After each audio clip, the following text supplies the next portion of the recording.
While many will have heard of John Maynard Keynes' theories on macroeconomics and the economic interventionist policies of governments, few are aware of the successful investing career that occurred alongside this. Stories of Keynes' shares eating from his bed and the need to fill up the chapel at King's College, Cambridge with grain as a result of commodity dealing have become the stuff of legend. He made a series of major inroads into the world of asset management, making substantial allocations into the then alternative asset class of equities that have now become the backbone of many modern-day portfolios. Equities, or stocks as they are better known, were not considered as an institutional asset. Even US university endowments, who were more in favour of holding equities, only had around 20% of their portfolio in shares.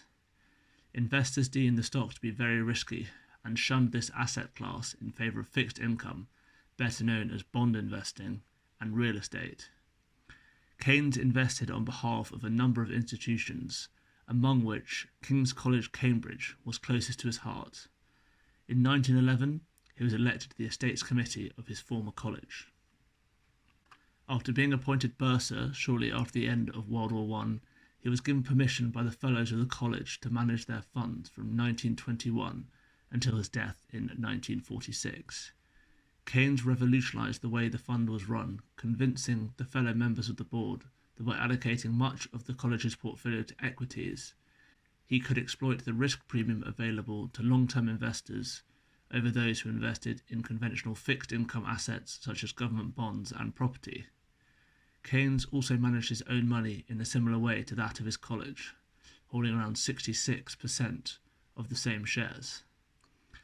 Keynes's investment into equities paid dividends that were constantly higher than those of British government bonds, yielding around 5.2% versus the government's 4.6% between 1920 to 1929. Keynes did briefly invest in government bonds after the Wall Street crash in 1929 due to the falling share price in the UK. But in the 1930s, Keynes saw significant value in US companies and started to branch out from his sole UK focus. Prior to running the endowment, Keynes had also co-founded the Independent Investment Company in 1924 that had been floated on the UK stock market. He initially used a top-down approach, utilising monetary and economic indicators to underpin the allocation between equities, fixed income and cash.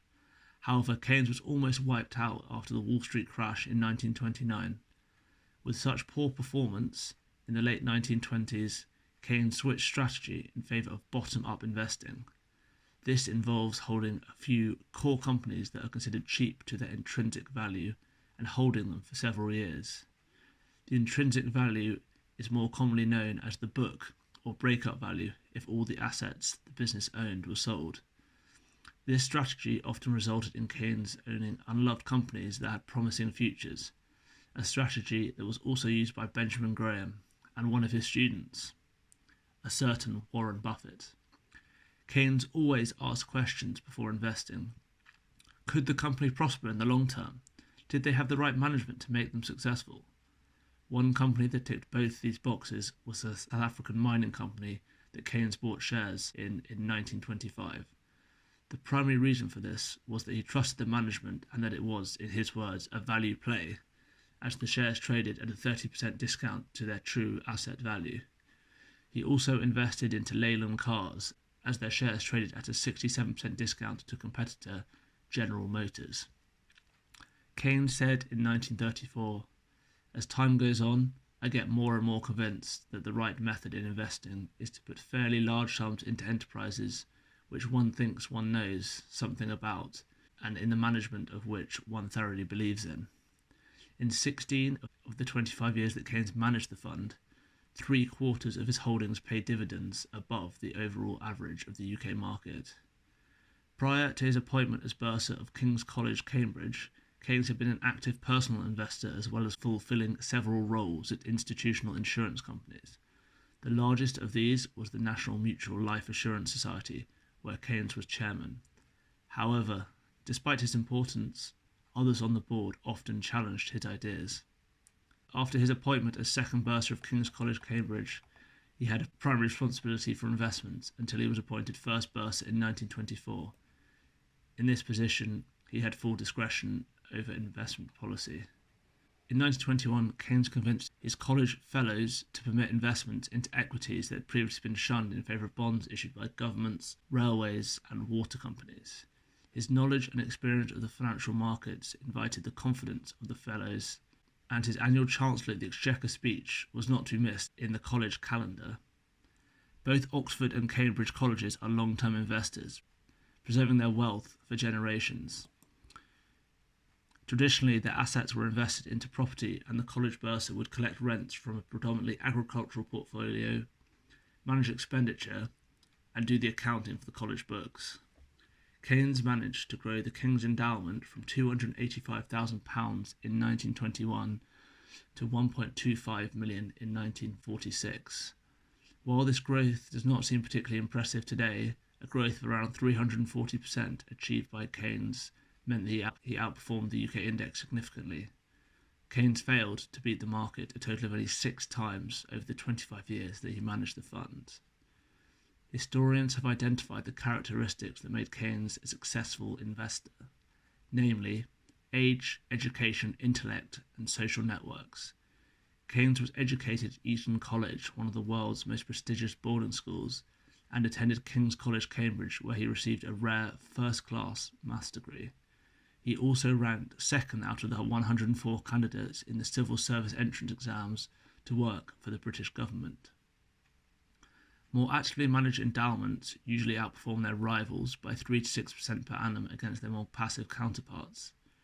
Research has found that Keynes, when he acted as a solo fund manager, performs better than a team of managers, as he was free to pursue his own best ideas instead of a range of differing ideas, adapting these when required.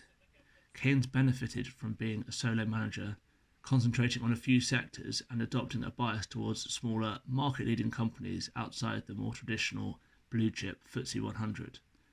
Modern giants such as Warren Buffett, George Soros, and David Swenson have adopted Keynes' strategies and beliefs on a number of different occasions.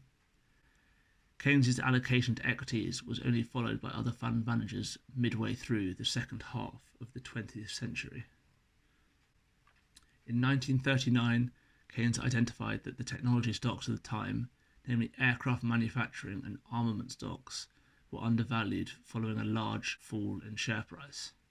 Keynes' portfolio had an overweight technology allocation compared to the UK index throughout his investing career. His contrarian instinct saw him buy shares in these stocks, as well as automotive manufacturers British Leyland and Austin, that would become key long-term holdings in the portfolio. Keynes continued to be contrarian, often buying stocks after a fall in price, hoping for a rebound. He believed that a long-term investor should be eccentric, unconventional, and rash in the eyes of average opinion. Keynes was also a good short-term trader, making large returns in the first 2 months of holding shares. Keynes' long-term holdings did not grow nearly as fast. Shares held between 2 and 12 months returned around 5.8%, and stocks held for more than 12 months returned only 1.6%. It is hard to tell whether Keynes was the recipient of price-sensitive information during his career or whether he profited from it.